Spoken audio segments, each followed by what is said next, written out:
And welcome to our April edition of Sports Highlights. So glad you're with us right here for our monthly program, airing on Mondays at 7 a.m., 2 p.m., and 7 p.m., weekends at 9 a.m. on Cox Cable 47, 517, all over social media. Happy spring. Welcome to our studio. Of course, Greg Picaveros with our guest today, Brent Ashley and Lonnie Autry. First is Brent Ashley. He's the brand new head football coach at Menchville. Good to see you. Good to see you, Greg. Thanks for having me on. Very good. You've had a storied background, of course. You went to York High School. You played for Coach Pereira, and your dad was the athletic director. Yeah, that was kind of a special thing growing up. My dad was the head football coach there at York before he became an athletic director. Played for Coach Pereira. My dad was also my athletic director, so kind of growing up, obviously kind of grew me into this profession.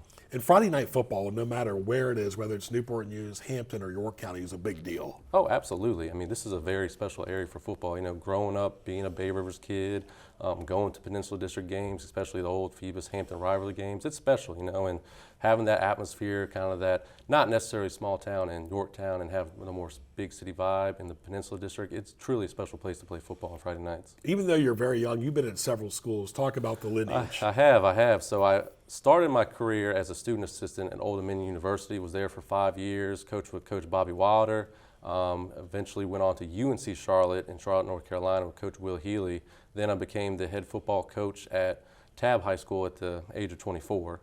Was there for a couple years, left there, went to Kecoughtan High School with Jeff Super as the offensive coordinator for a year, and then I was at Woodside High School as the offensive coordinator with Coach Alonzo Coley, and now here I am at Menchville. I was always impressed by Coach Super. We did some of his games during the COVID years. What is he doing now? I think he's just enjoying being a teacher and spending time with his kid. So I think he's just enjoying life right now. Very good. Of course, a lot of football, like in the area, Friday night football is a big deal. I got to joke with you a little bit because your dad was the AD at York. You look at these schools now. The Grafton head coach was the former Warwick coach. The York head coach is the former Woodside coach. And the Tabb head coach is the former Menchville coach.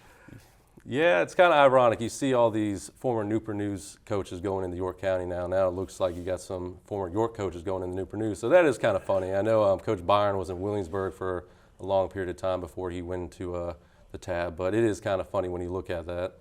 Well, let's talk about, before we talk about your Menchville team upcoming this year and your staff, that's a big deal for York to get Danny Dotson. It is, and I've known Coach Dotson since I was young, through my dad, and then when I became a coach, I would talk to him a lot. He'd come to Old Dominion for spring practices, and then when I was the head coach at Tabb, we scrimmaged a couple times. So I have a great relationship with Danny. I talk to him every now and then. I talked to him when we got the York job, and we're actually going to scrimmage him this upcoming August. So I'm excited about that. The old expression goes, time waits for nobody, and the season will be here before you know it. Oh, absolutely. Looking forward to it. Let's talk about your staff. So number one, the biggest piece that I'm bringing on staff is my father, John Ashley. Being the former York coach, he was an assistant at York for a long time, graduated from York, was a quarterback there, became the head football coach, I believe, 97 or 98, one of those 2 years. And the funny thing is, Bob Pierce, who was the head coach at York before my father, he left York to go to Menchville. Now, a lot of people don't know this. My dad wasn't the first pick to get the York job after Pierce left. Tommy Austin got that job originally. And originally, my dad was going to go be the offensive coordinator at Menchville.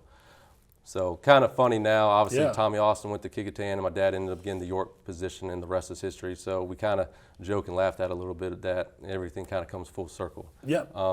Next on my staff, defensive coordinator, William Yarborough. He coached at Woodside for the past few years.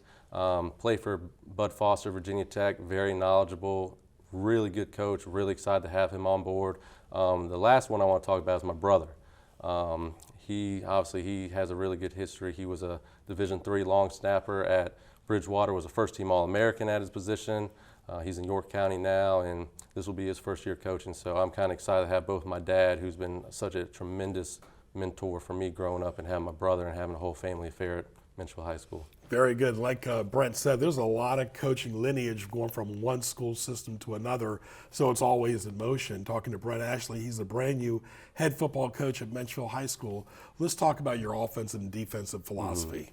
Offensively, I've always been a big run-oriented team. I'm big in establishing the run, especially being a physical downhill run game with the power, the counters off of the misdirection, setting up the play action pass downfield, having some screens off of that, and also getting my athletes in space. I'm big on don't put a square peg in a round hole. Set the kids up for success. My biggest thing is give the ball to our playmakers, our best players, and let them just be football players. Don't just force them to do something just because you feel like they have to do something. Do what they can do the best at to be able to succeed. Defensively, definitely be very physical, want to play downhill, want to be simple. I think one thing a lot of coaches struggle with nowadays in today's day and age, they do too much. There's so many coverages, blitzes, fronts. We're going to be simple. We're going to have a couple coverages, a few fronts, blitz packages here and there. Just allow the kids to play fast, play physical, and don't second guess themselves. Do you think there's enough emphasis put on special teams? Most places I would say no. And that's something I'm big on. I was big on it when I was at Tab High School. I coached special teams when I was at ODU and UNC Charlotte. So special teams is very special to me, no pun intended. So we're going to focus a lot on that, especially in the kicking game. I like to call special teams we-fence because it's not necessarily a offense or defense. It's all of us together accomplishing, whether it's punt, kickoff, punt return, kick return, field goal block. So we're going to emphasize that a lot at Menchville High School. Very good. What do you think about all the different fields? Like Todd Stadium is kind of fairly new with the field they've got now. Tab went to that type of field as well, but they primarily play the games over there at your dad's old school at Bailey Field. Yes. Talk about that type of field. Growing up, I used to love turf. Turf was a nice, shiny thing that everyone who was kind of coming more and more as I was coming up through high school when I was playing football. But as I've kind of grown as a coach, I've really learned to love grass. Now, turf is great. Todd's turf, I think, is great. They did a really good job with it. When Bailey Field got their second turf in, my second year at Tab, it was a little rough and wasn't really the best. So I don't mind it. I like the turf. I do prefer grass a little bit, but I do think for especially a lot of these kids, they enjoy playing on turf now compared to the old grass. And Darling Stadium's got the same thing. Now, if you look at the old YouTube videos, you can see the grass still. Exactly. We're talking to Brent Ashley. He's the head football coach at Menchville High School. And, of course, things, like we said, are always moving along, too, about the staff, about off-season conditioning. Yeah, we actually started this week. We were supposed to start on Monday, but when that storm came through, school was canceled, so we couldn't have any workouts, obviously. This past March and Wednesday we started up. And we're going strong right now, and we got a lot of good turnout right now. Got about 30 kids in there, so got some kids playing spring sports. So we're kind of excited to see what we have going so far and excited to go into the summer. And communication is so important with the staff, brand new staff. And it's important to have your own staff like we talked about because everybody has to be aligned from day one, whether it's the weight room, off-season conditioning, eating the proper food, or just showing up on time for practice and game day. Yeah, and teaching these kids the proper nutrition. A lot of kids try not to want to eat breakfast or eat lunch during the day, so that's something we've been emphasizing a lot to them. Eat breakfast, eat the lunch, make sure you drink water, drink plenty of fluids, especially going into our workouts, especially when we get into the summertime. When the August heat rolls around, of course, you need to be hydrated. They need to drink plenty of fluids, so we've been harping on that ever since we got started. So got to keep harping and keep working on with these high school kids. As you all know from being in Hampton too, that Newport News, whatever, or any varsity school, you can play in the ninth grade at varsity. So how is that a fine line to pick a ninth grader? Some of them do play. The kid from Denby has done that. He played for the late coach Tommy Riemann for a few years. How does that narrative work out? Because you've got middle school football, then you've got JV, you can play in the 8th, 9th, and technically the 10th. But the best players that like Coach Kaz and Mike Smith used to always have, their ninth graders playing varsity. Yeah, and I think if the kid is truly mature enough and physically able to do it, I think they should be able to. My first year at Tab, I had a freshman who started safety for me. So if they're able to do it maturity-wise and physically able to do it, then absolutely. And if they're one of the best 11, put them out there. Now, a lot of times I've had kids in the past where they physically can do it, but mentally they weren't ready yet. So sometimes with those kids, you want them to stay at the JV level and kind of learn and grow a little bit, maybe get their feet wet, put them on the varsity for some reps, especially later in the game, just get their feet wet a little bit. But ultimately, if the kid's ready to do it, I think they should be able to play. If not, probably just allow them to develop and wait till the 10th or 11th grade year. We always talk about that during the football broadcast about players going both ways. I know in college they rarely do. NFL they never do. Special teams is different. But Ideally, would you like to have enough players on your roster that they could just specialize in one, or is that almost unheard of now? Ideally, that would be perfect. You see a lot of that at the bigger schools, like the big 6A schools. Yeah. I kind of grew up, especially with my dad being the head coach at York, is you need your best 11 football players on the field at all time. Now, I mean, certainly you'll have one kid who's a great defensive end, but it's not the best offensive player. You have those things, and you get fortunate every now and then. But if you had a running back who's a really good linebacker, obviously they're going to play both sides of the ball. Now, in today's day and age, and especially with injuries and whatnot, you want to emphasize and try to get reps for other guys and kind of work with them. So they're not on the field every single play, give them a little breather here and there, especially at the O-line, D-line. You know, if you have a kid who's really good at the offensive line, you want to keep the offensive line consistent. You don't want to have a whole lot of subs there. Defensive line, you can probably give a kid a break for a couple plays and sub them in and out here and there. Yeah, now Menchville had a rough year last year, but you're going in at a good time because Phoebus is having a big change, several new coaches at Woodside yourself. This is a chance for everybody. We call it the even page to start from scratch. And that's something we've been harping on with the kids and talking to them a little bit about. Like, for the first time I think in a while, the Peninsula District is pretty wide open. And I think it's getting pretty competitive too. You look at Bethel had a great year, Denby's finally came along, Woodside's coming back along. So I'm excited for that because we're back in almost close to those old days where Peninsula District, anybody can beat anybody at any given time. It's not top heavy like it used to be. So I'm excited about that. And with so many teams making the playoffs, you can go in with a losing record. I know that rewards mediocrity, but it gives them a chance to extend their season. It does. And I do enjoy that aspect of it with a lot of kids having that experience of going an extra week and going into the playoffs.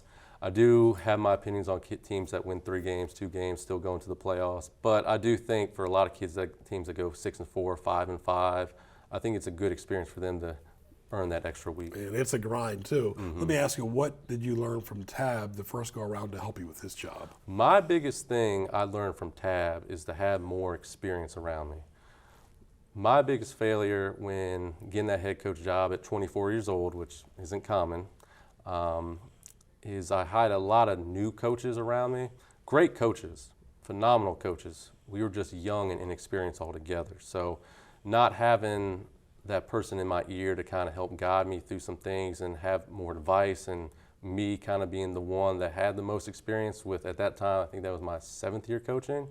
It was a bit of a struggle looking back at it. And I knew if I got a head football coach job again, I would want more experience around me, and that's been one of the biggest pieces in building my staff is getting coaches who are seasoned, experienced, and can help me along the way, so I don't have to shoulder everything. What about the college you attended? Did that help you with growing up as a man? Oh, absolutely. I learned a lot from Coach Wilder, especially a lot from organizations, and then Coach Charles Bankins, who I was a student assistant for and then eventually was a grad assistant for, taught me a lot about organization, how to run a program, and how to do things the right way.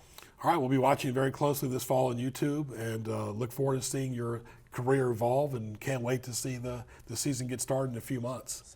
Thank you very much, Greg. I'm literally looking forward to it. My pleasure. Brent Ashley, that brand new head football coach at Menchville High School. He is now officially a Monarch. Stay tuned for another Monarch surprise guest coming up after this.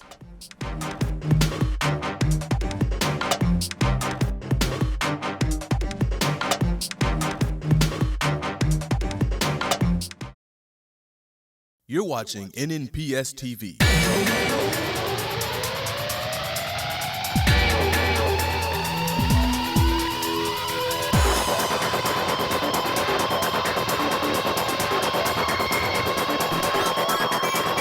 Catch sports highlights on Mondays at 7, 2, and 7, and on Saturdays and Sundays at 9 a.m.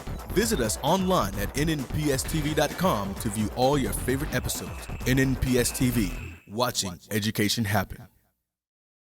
And welcome back to the Virginia High School 1600 meter state championship. As we get back to the action, we see Miles Monpoint is gaining on Antonio Boyd for the first place finish. Oh! Miles Monpoint just tripped Antonio Boyd. But Trayvon is helping him up right now. Trayvon is helping him up as Trayvon just sacrificed his third place finish to help out Antonio Boyd. Yeah, that right there is kindness and excellent sportsmanship right there by Trayvon.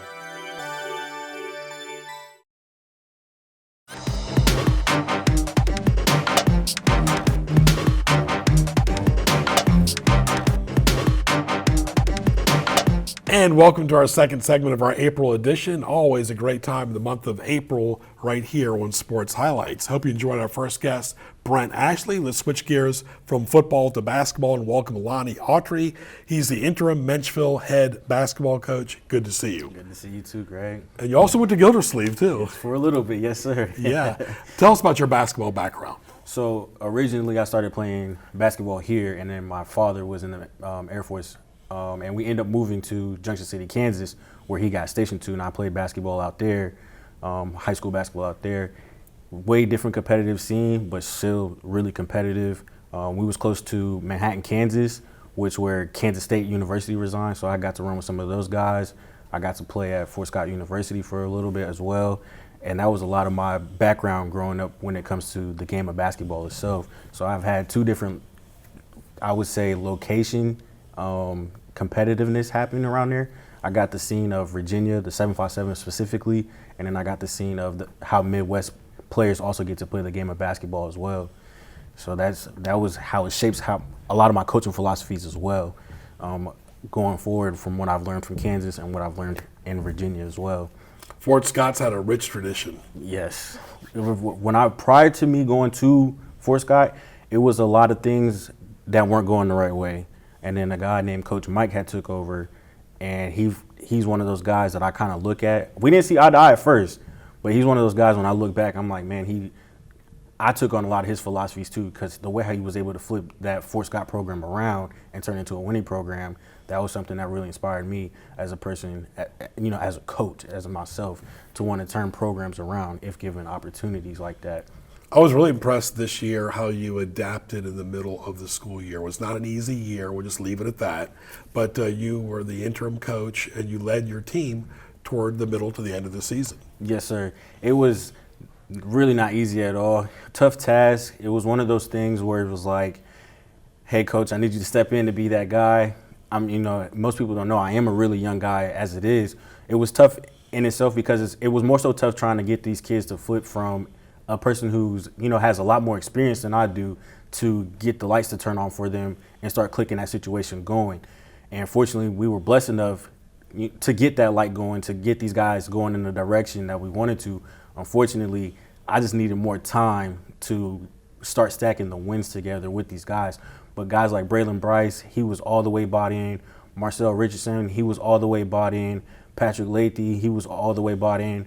And the thing about Patrick Lathy, he's a guy that's returning for his coming into the season, going forward, as he's going into his senior year. I've coached him since he was in the 8th grade, and his little brother, Steve, I've coached him since he was in the 8th grade as well.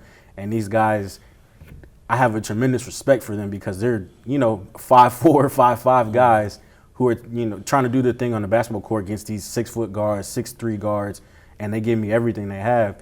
So in return, I try to coach them as hard as I can to help them be the better basketball players that they are, that you're seeing now. Patrick Lathy is fearless. He would go up against those tall trees in the middle, and he would shoot from the outside too. He was a great, excellent outside shooter, probably our best actually. When I took over, I made him anytime we had a text going on, hey Pat, you're on the line for us. No matter what, if you're on the bench, I'm looking for you. Get in there, shoot those technical free throws for us because he is our best shooter. Not only that, he spends a lot of time after practice getting those shots up, mid ranges, 3-pointers, free throws. He takes a lot of pride in it because he's hard on himself when he's not making these free throws. He push-ups, sit-ups.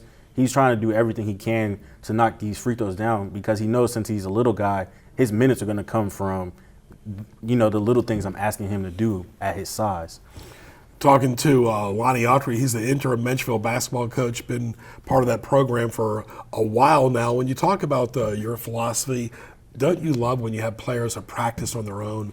Let's say like a guy like Patrick who shoot baskets on their own. You can't teach that. No, you cannot. You can't teach the hunger to win and the hunger to get better. And I think that's something that we're struggling with now as a basketball community across the whole nation, not just a Virginia thing, but all 50 states. I think a lot of kids, they want the highlights. They don't want the behind the scene actions going on. And Patrick is one of those guys who's, hey coach, I'm not in, I want to take that behind the scene approach to it. And I want every piece of advice I can get to become better. And it start to become contagious. it wasn't, once Pat started it, the rest of my guys followed in with it. And I got a lot of younger guys who are coming up now that they text me every day, hey, coach, when can we get in the gym? Hey, coach, what are we doing? You know, what Patrick has started, and he doesn't realize it, is something that a lot of coaches, they pray for. And I have to give, you know, Patrick Lathy a lot of credit because he started something that's, to me, is beautiful as a basketball fan. Because I've been in other programs where I have to beg kids, hey, I think we should put some extra work in on our walk. Nah, coach, I got somewhere to be. So Patrick, I give a lot of praise to Patrick Lathy, man. It's a really good thing to see him. And it's good that you're going to have him if you succeed and go forward. You want like a coach on the court. Yes, he's the guy to be the coach on the court for us. That off-season conditioning, the conditioning, staying in shape, because a lot of times high school, college, and NBA, a lot of people love to play offense, but they don't equally like to play defense. And in order to win at this level, you have to play 32 minutes of defense. And that was our biggest issue since I've taken over, was trying to get them to understand, hey, defense is what's going to win us games. It's not necessarily our offense. If we can limit guys under 50 points, we can win a basketball game. But also that it comes with hunger. You have to want to win that. You know, you have to want to be that guy who's stepping in front and like, hey, I'm going to take that charge. Hey, I'm going to box out and get that rebound. That was something we harped on a lot. It came together. It's just, unfortunately, like I said, we needed more time to build it together. But in the offseason, when it comes, we've been working on that a lot. Defensive slides. I have this drill, it's called a duck walk, where they stand in a defensive position and they take one step at a time all around, all 90 feet around the whole entire court to build that muscle endurance, muscle strength, muscle memory of how to play defense as well. So we do a lot of those type of drills right now in this offseason since we've started our offseason. Yeah, because there's 10 people in the court and there's only one ball. Exactly. So if we all could play defense in tandems, when we, you know, and we do our job well, our defense will come together. Yeah, you got to move without the ball. We're talking to Lonnie Autry. This is our April show of Sports Highlights. So glad you're with us. Connect with us on TV and online. And, of course, tell your friends. You talk about scheduling and so forth, and it seems like when you got the interim position, you had to adjust not only for the job, the players had to believe in you, they had to see you, you had to have conviction in what you were saying. Yes, and, of course, even during the game, I remember the War game, you had to adjust a lot during that game. And your team is totally different in the second half. Do you go back and look at film of your games now and see what you could have done or did right or wrong? Yes, sir. So myself personally, I'm a really big film guy. So I also have my guys watch everything that's going on right now from NBA, college, even other high schoolers, that I will have them watch that. But on my free time, I'll sit down with my wife and we'll watch all these things together. And she doesn't know a lot about basketball, but I'm saying a whole bunch of things that I could have done differently to, you know, be a better coach for my guys in that game, you know, win or loss.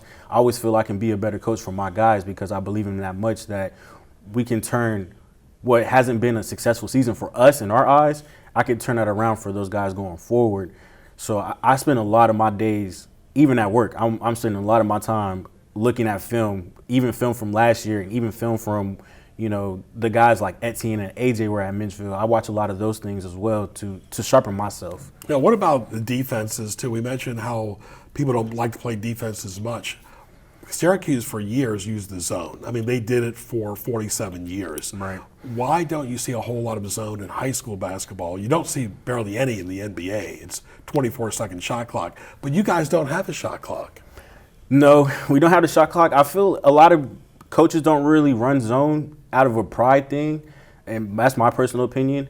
They're too prideful to put their guys in that because of the way how zone is talked about now. I'll put any way to win, I'm going to put that for my guys because at the end of the day, it's not about me as a person and my pride. It's about Menchville High School and my guys going in there to win. So if I have to put them in the zone because we can't adjust to their, you know, another team beating us off a man, I'm more than willing to do that out of a 1-3-1, a 3-2, a 2-3. This year, our 3-2 was really effective for us. We had a 2-3 wasn't good for us, but once I was able to figure out that 3-2 worked for us, we became a lot better out of that. Yeah, because that full court pressure defense for 32 minutes, you can wear out. That's one thing you got to watch in the seasons ahead is do they have enough gas to get through the game? Right. Because then you need electrolytes, they're tired, they're playing at night. Right. They've already gone through a whole day of school, and they got nothing left in the tank, and they're going up and down the court, and I'm like, methodical works too, right? Right. One of the biggest thing is I've always told my guys we have to hydrate through the day. Yeah. Coach Kellum is a guy that was with us. He's been with the program for a very long time as well. He's always texting the guys like, hey, make sure you guys are drinking water. Make sure you guys are having Gatorade, body armor, anything of that nature so they're fueling themselves. He's always on them about their diet. He's always about them about even in-season lifting. He's on them about that stuff. So we harp on a lot of, hey, make sure we're eating and we're not eating Chick-fil-A or we're not eating Popeyes and stuff like that. Make sure we're eating actual homegrown meals, get your carbs in, potatoes, your breads, and making sure we're not drinking a lot of sugary stuff so we can maintain our bodies during the season. Sustained for a while. I want to also say congratulations to the Menchville girls varsity basketball team for being the state champion runner-up. That was a big accomplishment. Huge shout out to Coach Webb for that job as well, who's also made a major impact helping me since stepping into this role. He's played a huge impact, a lot of advice, a lot of things being said, a lot of corrections that he's seen me, making, and he's been huge for me since stepping into this role. Lonnie, all the best to you and your family, and good luck to you in the fall. Thank you so much. Very good. Lonnie Autry, the interim Menchville head basketball coach, did a great job this past season on and off the court. I want to thank our guests today, Brent Ashley and Lonnie Autry, and our wonderful staff right here, led by Ray Price, and also may the memory of John Stamatakos be eternal. For everybody here at Sports Highlights, I'm Greg Picaveras. We'll talk to you soon.